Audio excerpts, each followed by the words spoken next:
governor are pushing back hard against the deep cuts to regional transfer of the finance ministry, warning that local budgets will feel the squeeze.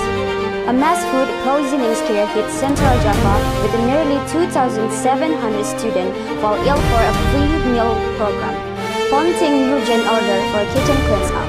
The search at Sidurji Al-Khazali Pesantren has officially ended, with authorities now confirming a green final tally of the death and beginning identification efforts. Good evening. Tonight, we're tracking the story that hit you where you live, from the high-stake budget battle in Jakarta that affect your local selfies to the public safety issues playing out right on your street. It's all about accountability, and we've got the full story. I'm your anchor, Anastasia Brigita Wediti Nadia, and this is What's Up Today.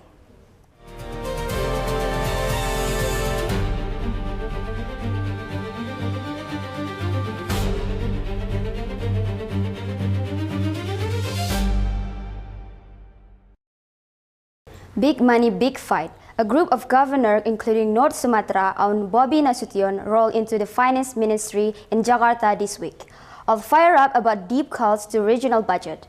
They are warning that this squeeze could hit everything from the new road to local service. Tonight, we break down what's at stake for your district. Governors operating under the umbrella of APPSI converged on the finance ministry in Jakarta on Tuesday, October 7th.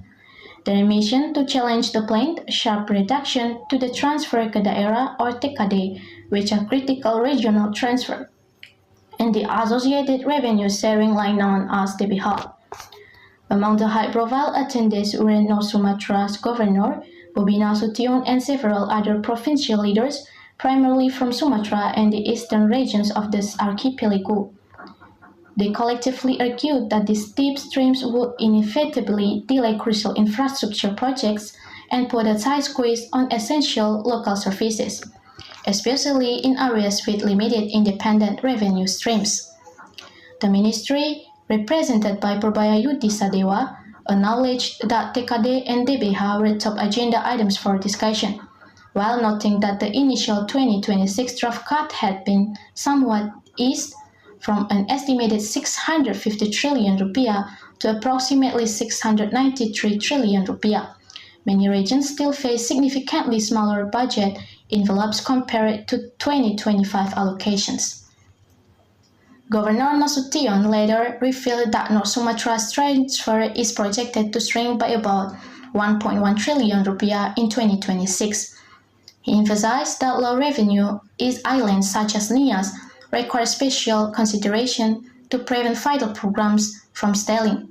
Reports from the APPSI meeting highlighted the uneven fiscal pain, warning that provinces with less flexibility in generating their own revenue risk delay payroll obligations and maintaining maintenance backlogs unless swift relief or rephasing of funds is provided. For its part, the Finance Ministry argued that even with the adjustments, net support for regions remains intact when considering centrally funded programs. The underlying policy aim, they claim, is to promote steadier and better targeted spending rather than implementing blanket austerity measures. The coming weeks will see joint reviews of local budget, drafts, and potential reprioritization of spending into key sectors like health, education, and road infrastructure. From Jakarta, the Media Publikasi News Team reports for What's Up Today. This isn't just about abstract numbers, it hits home. TKD funds are the lifeblood for the local service. They pay for teacher allowance, clinic supplies, and the crew who fix our potholes. This cut forced tough choices. Do we finish that bridge, or do we hire another supplies nurses? The real fix isn't just more money, it's about predict funding. When the local governments know what their money is coming, they can play staffing and pronouncement without content scrambling. If you're starting hearing about Perubahan RPJMD, that's code for the official having to rewrite their 5-year plans to feed the slimer budget. What we need to watch for whether the ministry commits to farmer quarterly release calendar and provides a financing cushions for those regions that at least offer these cuts. The highlight shows cuts, but the real story is about timing and targeting. If the case flows smoothly and priorities are clear, our local governments can weather the storm. if not accept delays and service disruptions right on your street. A flagship wireless program has a major snag. In Central Java, the governor is scrambling after nearly 2,700 students fell ill with suspect food poisoning from the Free Nutritious Meals Initiative. It's not messing around, ordering an immediate hygiene crackdown. Here's what's changing this week. Central Java's Governor Ahmad Lutfi delivered a sobering update on Monday from Jatidiri, Semarang, revealing that nearly 2,700 students have suffered suspected food poisoning linked to the rollout of the Makan Bergizi Gratis Free Nutritious Meals program. The reported cases are not isolated, spreading across approximately 15 of 35 districts and cities within Central Java. Governor Lutfi pointed to multiple contributing factors, including new menus that may have upset sensitive stomachs, but more critically, cited sloppy hygiene practices and poor food handling at various SPPG, school food providers group kitchens. This included issues like unclean containers and rice preparation that bypass essential cooling or testing protocols. In response, the governor issued immediate directives for comprehensive evaluations, visible inspection by local leaders and PKK or family welfare movement teams, and routine hygiene training for all kitchen staff. Crucially, he emphasized that the HE program would continue with safety upgrades being paramount rather than any suspension of the beneficial initiative itself. Local news outlets reported that the National Nutrition Agency has recommended temporary shutdowns for kitchens linked to incidents, with duration ranging from 1 week to 2 months, depending on the severity of the identified issues. Both Japan and media Indonesia echoed the governor's count and his resolute tone, fix the processes, but do not abandon the vital mission of providing better nutrition for students. Elsewhere in the province, Boyolali's SPPG has proactively introduced a one portion for testing rule at schools, ensuring a meal is sampled before mass distribution. This is part of a broader HACCP style display now being encouraged across the province. Local religious and community groups are also highlighting a push for certification, with more kitchens being targeted to secure sanitary permits or SLHS and maintain rigorous logs on ingredients, temperatures, and holding times to ensure food safety. From Semarang, the Media Publikasi News team reports for WhatsApp Today. This situation perfectly illustrates the classic tension between speed and safety. Free meal programs are incredibly valuable, but they only work if the kitchens preparing the food have the proper training, equipment, and time. Simply practice are the key. Clean container, strict windows for the cooking and service, and the mandatory testing before distribution can dramatically cut down on risk. We need to keep on eyes whether district with the confirmed cases start publishing public case lists every morning to show what's being done. That kind of transparency not only reassure parents, but also keep food vendor on their toes. The promise is clear: healthy, nutritious food for our students. The immediate fix is ironclad disciplines in every single kitchen, ensuring this program fits young men the emergency room. After 9 grueling days of excavations, the research has finally ended. The tragedy at the Alkani now shifts from the research missions to one of identifications and accountability. Tonight we have the final heartbreaking tally, and where the investigations goes next. Basarnas formally concluded its extensive search and rescue operations on Tuesday, October 7th, at the site of the collapsed prayer hall of the Al-Khazini Islamic Boarding School in Sidoarjo, East Java. The final report delivered a somber tally: 171 people were evacuated from the debris. Of these, 104 were found to be survivors, while tragically, 67 individuals were confirmed dead. Among the deceased, 8 entries were specifically listed as body parts, pending full identification. News updates, including live video reports, confirmed the official closure of operations as specialized teams began withdrawing heavy equipment. transitioning the focus to forensic identification work. This critical next phase is being conducted at DVI, Disaster Victim Identification, labs in Surabaya and Medan, with police actively coordinating with families for DNA collection to aid in matching remains. Earlier in the day, international news wires including Reuters and the Associated Press had published lower death counts citing 61 fatalities as of Monday. These figures reflected earlier snapshots before the final debris clearing allowed Basarnas to update the toll to 67. Local and national news outlets later confirmed the official closure and the precise 171, 104, and 67 breakdown. As attention now shifts from immediate rescue, officials are intensely scrutinizing the structural integrity and permitting history of the collapsed building. Initial reports suggest an unauthorized of expansion of an older structure, raising serious questions about compliance with safety regulations. Local authorities have promised a full administrative and criminal follow-through once forensic and engineering assessments are complete. The primary focus for affected families is now identification, release of remains, and dignified burials. Reports indicate that 34 bodies had been identified as of late Tuesday, with more matches anticipated as the DNA results come in. From Sidoarjo, the Media Publikasi News Team reports for WhatsApp Today. When casualty number falling during a disaster is rarely about spin, it's about timing. Initial file counts of often primarily and lag behind confirmation.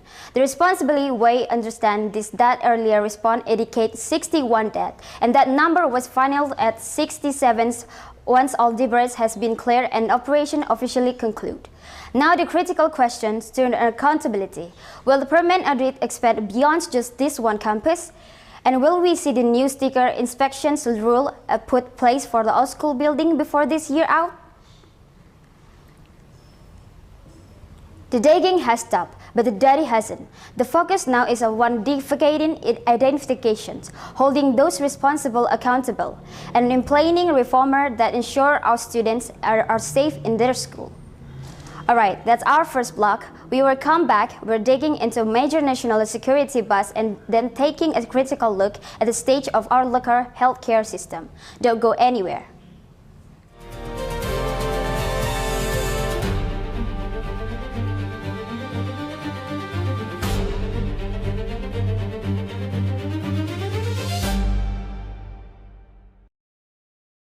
Welcome back. We're back with a more crucial story for national security to a local healthcare. 4 arrests in the 2 provinces are laying a one danger threat. Densus 88, Indonesia Elite Counter-Terror Unit, has moved in one account of pushing ISIS propaganda and actively inciting violence online. We've got the details on where they were caught, what was seized, and what investigation are digging into next. Jakarta has confirmed that 4 suspected ISIS supporters have been taken into custody following a series of coordinated operations by Densus 88 in West Sumatra and North Sumatra.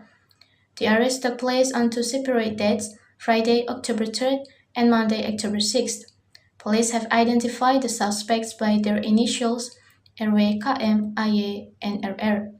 All 4 are alleged to have actively supported ISIS through the Ansarud Daulah network and are accused of producing or significantly amplifying extremist content across various social media platforms. A national briefing provided details on the sweep, confirming operation in Padang and Pesisir Selatan in West Sumatra and Tanjung Balai in North Sumatra. Authorities state that the suspect regularly posted text, images, and videos that glorify the so-called Caliphate and, in several instances, actively urged others to take action in support of the extremist ideology. One notable arrest in Tanjung Balai reportedly stemmed from ongoing monitoring of highly provocation online content. Evidence says during this operation included stickers and various materials bearing ISIS insignia, as well as several books now undergoing forensic review for their extremist content. Census ATX spokesperson indicated that the case is now moving into a critical phase of digital forensics. Analysts are meticulously mapping followers' networks, cross-posting patterns, and searching for any encrypted channels used by the group. Technical teams will be comparing SA's device against known propaganda templates and has library to establish connections. If prosecutors proceed under the anti-terror law, investigators face the challenge of proving more than just extremist beliefs. They must demonstrably link the online post to acts of support that meet criminal thresholds, such as direct recruitment, incitement to violence, or material facilitation of terror activities. This is often the crucial line where many online radicalization cases either stand or fall. From Jakarta, the Media Publikasi News Team reports for WhatsApp Today. Online radicalization cases are incredibly complex, and they hinge on proving real-world intent and action. Prosecutors have to definitely contact anonymous accounts to actually human beings and to prove that their intents go beyond just passive compilations of the enslaved content. Screenshot help, but divine forensics, details login trends, and the witness statements and what truly closed that gap. For our neighborhood, the best prevents tragedy is steady, consistent work. Boosting digital literacy, encouraging early reporting of suspicious channels, and ensuring authorities constantly follow up. That this kind of preventive approach keeps firing propaganda from the ever-finding oxygen. Four names many question. The legal test now is whether the evidence can prove this online word crossed the line into actually crimes. We will follow this file closely as they move through the system.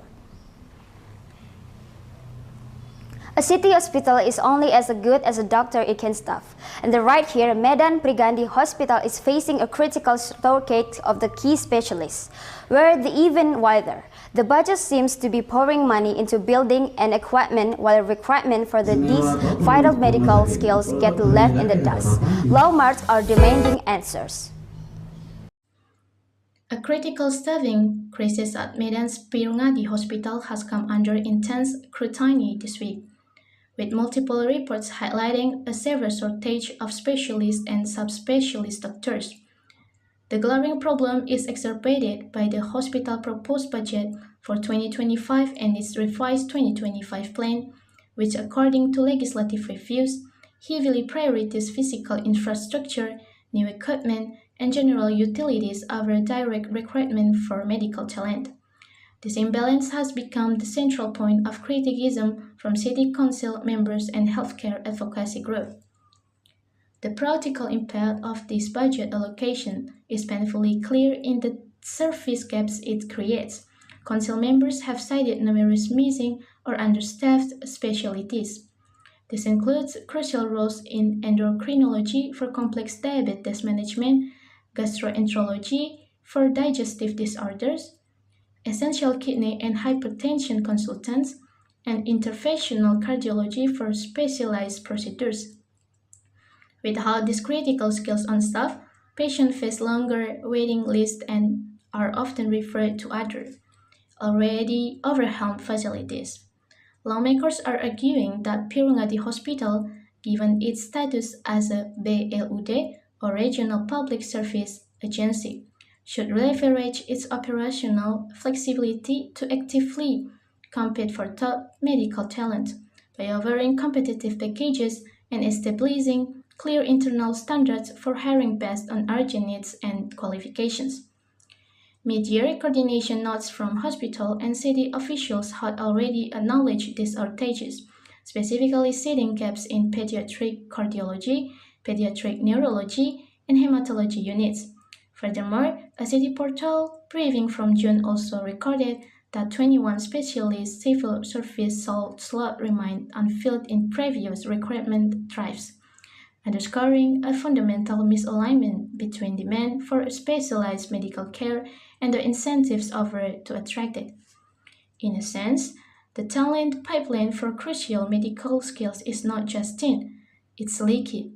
A comprehensive fix would require a strategic shift, first establishing clear, data-driven hiring criteria for each specialty, linked to projected case volumes and coverage hours.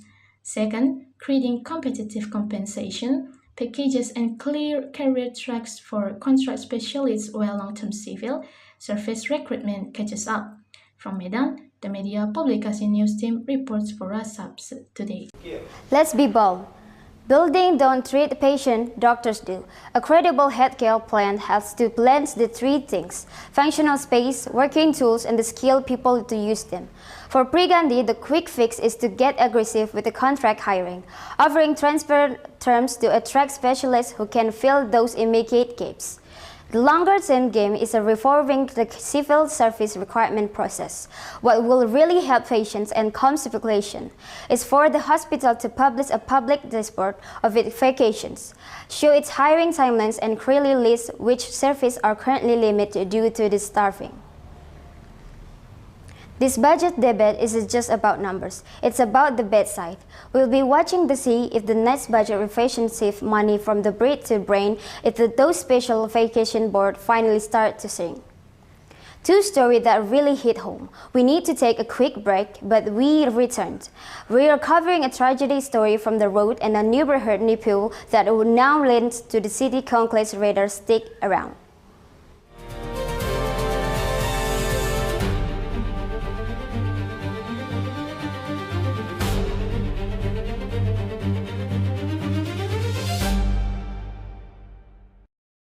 We were back, starting with a tragic story out of Magatan, then bringing it home to the Medan.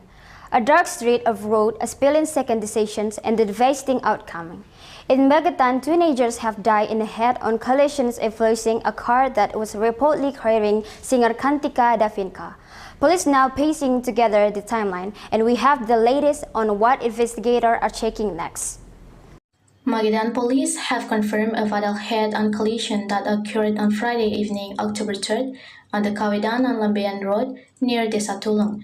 The vehicle involved was identified as a Toyota Innova Reborn with a distinctive license plate AE9CAN, reportedly carrying singer Santika Davinka.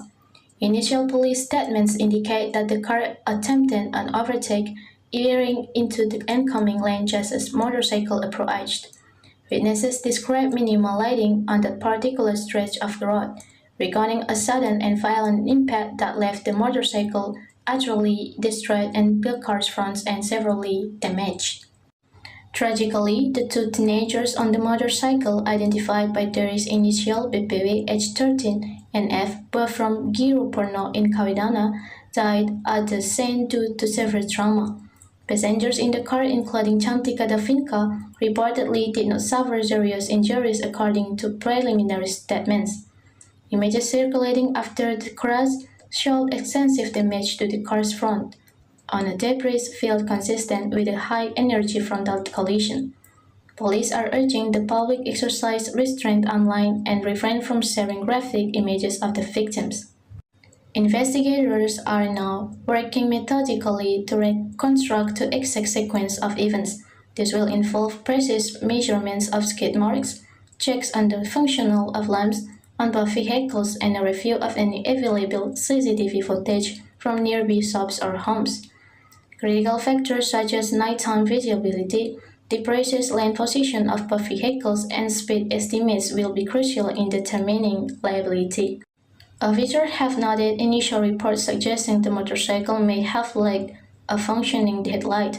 While this detail, it confirmed, would point to contributory factors, it will not conclude the inquiry, as the driver's action during the passing maneuver and the closing speed remains central to the investigation. Medical checks, alcohol screening, and mechanical inspection of both vehicles are standard procedures in serious crashes, and are expected to be carried out here.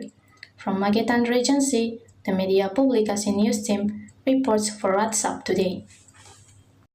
Resolving serious crash is a painstaking, methodical process for police. They meticulously examine factors like speed, visibility, and lane positioning, then test for impairment and physical defense. For drivers watching, the safety lesson is stark and simple. Night driver demands extra caution, ensuring your lights are fully functional, trimming your speed, and strictly avoiding overtakes on the unit streets are a critical step to prevent such tragic outcomes. Two young lives were tragically lost, leaving a community grieving. The facts will continue to affect forensic evacuations come in. We will bring you any official update as they are released.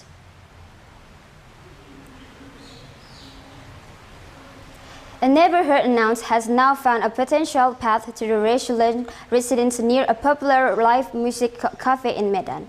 Their late-night noise make their life miserable. Now the city concludes stepping in the telling neighborhood they need to file an official complaint to get the ball rolling. Here is what they're being asked to do and how the rules actually work. The complaint zone is the Padang Bulan area of Medan Selayang, where residents are reporting persistent late-night noise from amplified live music at Choju Cafe on Jalan Bunga Cempaka. Footage and social media posts showed neighbors and local police attempting to de-escalate tensions after several disrupted nights. Against this backdrop, commission leaders at the DPRD Medan have advised frustrated residents that they must formally put their concerns in writing. This is a crucial procedural step. Without an official letter, the council lacks the formal mechanism to compel a hearing with city administrators and the cafe operator. With a documented grievance on the docket, however, the DPRD can schedule a formal session, dependent sound, measurement data, and meticulously check the cafe's permits and compliance records. Between the viral videos and the online petitions lies a detailed administrative map governing noise control. Urban noise regulations are typically enforced by municipal police and environmental offices. Utilizing specific times windows and disable limits based on zoning, a cafe hosting live music must ensure its entertainment hours, speakers placement, and soundproofing measures aligned precisely with its operational permit. If proven breaches occur, potential remedies can range from written warnings and fines to adjusted operating hours. If these measures fail to bring compliance, permit suspension could follow. The DPRD insistence on a formal letter is not intended to stall action but to ensure that any outcome, whether a resolution or punitive measure, is legally enforceable and encouraged in proper administrative process. Residents are advised to systematically gather simple evidence, including a log of deaths and time disturbance, short audio or video recordings, and even decibel readings if a meter is available. They can also propose specific mitigation strategies, such as closing outdoor performance areas at certain hours, installing sound dampening panels, or recollecting bands indoors. The cafe operator, for its part, can demonstrate compliance by showing evidence of door sales, acoustic baffles, and a published music schedule that respect quiet hours. This collaborative approach is often how cities balance vibrant nightlife with the right to peaceful living. Officials are strongly discouraging any direct, angry confrontations, such as a recent incident where a resident reportedly doused the venue's frontage, emphasizing that the formal complaint route is only feasible path to a lasting solution. From Medan, the Media Publikasi News Team reports for WhatsApp Today.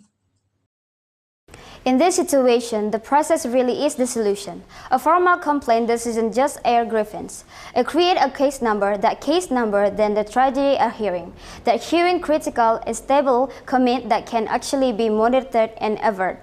Our advice to neighborhood, collect a responsive statement clear, coven letters with a paper trail, and keep copies of everything. For business, the smart move is engage early, to take the compliment seriously and fix any issues fast. That is how our cities can keep their vibrant buzz without causing residents their sleep. The city concludes has officially opened the door. The next move is a call at the hand of the both residents and the cafe operation to engage formality and find a way to coexist.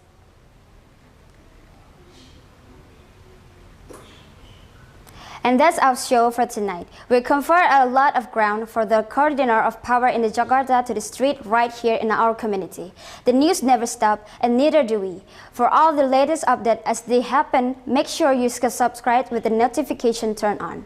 Thanks for letting us be a part of your evening. I'm Anastasia Brigita Wediti Nadia. Stay safe and we'll see you tomorrow.